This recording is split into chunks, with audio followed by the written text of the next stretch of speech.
ontem o Ibovespa foi puxado aí pelas ações da Petrobras, Banco do Brasil e Vale, mas principalmente Petrobras, né? Foi pela alta do petróleo e também tem a prévia, né, que saiu aí da Petrobras. A prévia, você pode dar um panorama aí do que saiu dessa prévia? Eu acho que teve um fator político, né? A gente vai daqui até o final do mês, está muito perto, ficar muito próximo da leitura das pesquisas. Então o mercado está muito dividido, né?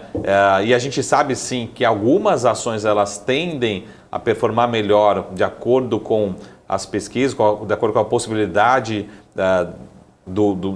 de um candidato em si e outro candidato. O mercado ainda está precificando muito isso, né? Mas acho que mais importante Petrobras, acho que tudo mais constante, acho que todo mundo trabalha com um cenário de que a governança vai ser mantida e que a política de preço vai ser mantida e que a companhia vai continuar com foco em rentabilidade, que é esse ponto que eu queria falar aqui para vocês. O resultado sai agora, sai no dia 3 de novembro, e o que a gente vai mostrar aqui para vocês em primeira mão é um consenso do que esperar para esse resultado. Então tem muita gente operando hoje, como a Paula falou, opções, né, para esse resultado, estrutura com opções, volume gigante com estrutura de opções, volume muito forte, a Isa, você falou ontem, volume muito forte de preço e também negociação em Petrobras.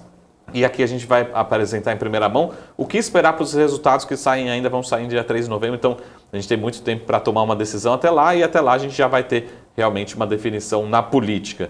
Então, a gente vai mostrar aqui para vocês o que é o resultado operacional, que a companhia está entregando hoje de fato, né? O que a gente espera, isso são números tanto nossos aqui da Sarinvest como consenso de mercado. A gente compilou nossas projeções de outros analistas, lembrando que esses números podem gravitar. A gente vai falar um pouco do que é a nossa expectativa que está aqui na tabela, dentro do consenso, e um pouco até onde está indo essas projeções. Tá? Então anotem aí, pegam o caderninho para a gente ver um pouco desses números. De novo, eles vão sair, esses resultados ainda são expectativas, mas todos os números em termos de receita, EBITDA e lucro são números fortes, né? Tem alguns números que vão apresentar forte expansão. É o gráfico, quer chamar, pôr na tela, Marco? Pode pôr? Vamos pedir para o pessoal colocar o gráfico então aí para gente, por favor.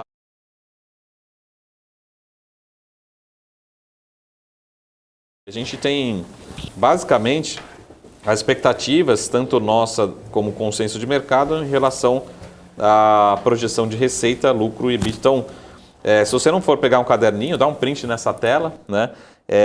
Anotem, podem rever várias vezes, mas basicamente reforçando, 3 de novembro saiu o resultado, a expectativa depois do mercado, a expectativa de receita está gravitando próximo aí dos 165, 167 bilhões de reais, as projeções vão até a casa ali dos 180 bilhões de reais, que a gente acha um pouco otimista, mas tem alguns analistas projetando, esse é o nosso consenso e as projeções aqui da Sarinvest. Quando a gente fala de EBITDA, o consenso está gravitando aqui na casa de próximo de 90 bilhões de reais, como a gente está vendo na tela, mas tem projeções indo até a casa de 102 bilhões de reais. Tá? Então, esse é o número projetado. E quando a gente fala de lucro líquido, a gente está falando na casa aí dos 45 bilhões de reais, mas tem projeções chegando próximo de 55 bilhões de reais. Tá? Esses são números que a gente acha que sejam mais conservadores, mais próximos aqui do que a gente pensa. O que a gente traduz?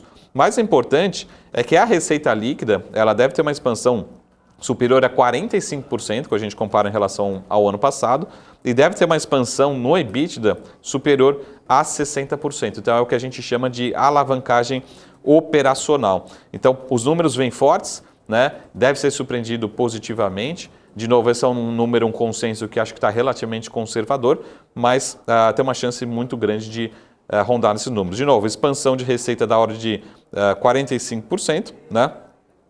E EBITDA na ordem de 60%, são números muito fortes que a gente deve ver em 3 de novembro. Então, utilizem essa informação da melhor forma possível, né? Tomem as suas decisões, aqui não é nenhuma recomendação, mas aqui a gente está abrindo para vocês uma prévia das nossas expectativas e também do Conselho de Mercado em relação ao resultado que ainda vai vir em relação à Petrobras. E aí acho que a segunda derivada, Paula e Isa, em relação a esses resultados, é justamente que o assunto de 2023 foi distribuição de dividendos, né? Até a BMC News fez reportagens, acho que outras até mídias internacionais mostraram que a Petrobras foi a maior pagadora de dividendos do mundo, né, em algumas métricas. E a gente começa a falar de distribuição de dividendos para 2023. Né? Esperamos que realmente não tenha nenhuma intervenção, não tenha nenhuma mudança, e acreditamos sim que em 2023 a Petrobras pode continuar sendo uma das maiores e melhores pagadoras de dividendos também aqui no nosso Ibovespa em 2023. Né? Independente do cenário eleitoral? Então, tudo... do PT, a gente viu que o Petrobras só dava prejuízos. Tudo né? mais constante, sem alteração na política de preços, na governança da companhia, na política principalmente de destinação dos investimentos. Porque mais importante do que se tem intervenção ou não, é mais importante assim, a companhia está focada em gerar retorno para os seus acionistas, independente de quem ele seja. O acionista vai receber esse dinheiro, por exemplo, todo mundo recebeu seu dinheiro, né? A Paula pegou o dinheiro dela e falou, vou trocar de casa, né, com esse meu dividendo. Né? O governo falou, eu vou tomar a decisão. Então, cada um tem que tomar a decisão em relação aos dividendos, mas a companhia tem que ser focada em gerar valor para os seus acionistas. Então, ela tem conseguido fazer isso super bem nesses últimos 3, 4 anos, com excelência, focando em projetos rentáveis, é o que a gente chama de retorno sobre o capital, retorno sobre o patrimônio. E essa vai ser a discussão. Vamos ter a mesma empresa em 2023? Vamos. Ela vai continuar sendo a melhor companhia, uma das melhores companhias de dividendos. Vai ter alteração na companhia? É um ponto de interrogação, depende de política, depende do futuro, mas esse não é o nosso cenário básico. Nosso cenário básico é que a companhia continua exatamente a mesma, voltada para resultados, voltada para os seus acionistas, seja ele governo, seja eles nós aqui, né, minoritários, focado em rentabilidade, em retorno. Não acredito em mudanças. Tá? Então esse é o nosso cenário básico. Mas lembrando que em valuation, em ser acionista, depende de centenas de variáveis, depende do seu conforto. Eu acho que esse é o cenário básico. Mas pelo menos o terceiro trimestre está dado. Né? É o mesmo, os executivos a gente conhece, o conselho é o mesmo, a política é a mesma e o resultado vai ser bom, vai ser forte. E esse alerta que eu queria deixar aqui hoje para vocês, né? Mas, antecipando Marco, expectativa. Desculpa, Exá. Não há um temor desses investidores de Petrobras, caso volte o PT, já que teve um rombo tão grande na empresa, né? Por mais que tenha esses fundamentos ali consolidados, não há um temor que volte essa corrupção, um rombo de bilhões de reais? O que a gente tem conversado muito com, assim, principalmente grandes gestores, né? A pessoa física... O lado bom da pessoa física é que, teoricamente, a gente consegue tomar decisão muito mais rápido. Assim, pô, eu tenho 10 mil reais, eu vendo 10 mil reais em uma fração de segundo eu vendi, pronto, zerei minha posição. Agora, o grande investidor, né, um fundo de pensão institucional, ele não consegue fazer isso. O que a gente tem conversado muito com gestores são 2 ou 3 movimentos que eles têm feito. Primeiro, eles têm ficado um pouco under, que a gente chama, ou seja, uma posição menor do que o índice. Então, vamos supor, o índice tem 10% de Petrobras. Eu tenho 7% de Petrobras. Por quê? Se acontecer algum cenário radical, alguma mudança realmente, e mais do que a mudança em si, o mercado ele tende a precificar antes da mudança acontecer. Né?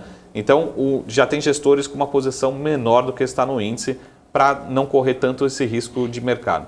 Segundo, alguns gestores mais radicais ou mais desconfortáveis estão sem Petrobras nesse momento. Né?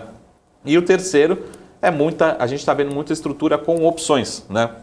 Com derivativos, para fazer essa proteção. Né?